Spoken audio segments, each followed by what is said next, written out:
Hey everyone, in this video, I'll show you how to send money using Payoneer in just a few simple steps.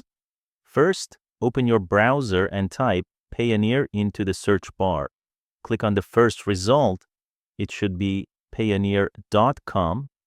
Click Sign In at the top right, then enter your email and password to access your account. Once you're signed in, go to the top menu and click on Pay.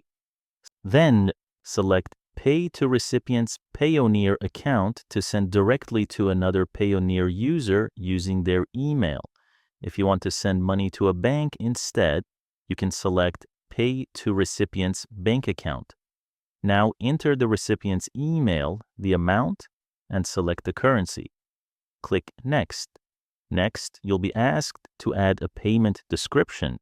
Once done, click Next to continue to the final step. Once everything is filled in, review the details carefully.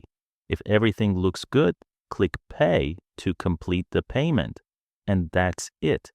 Sending money with Payoneer is fast and simple.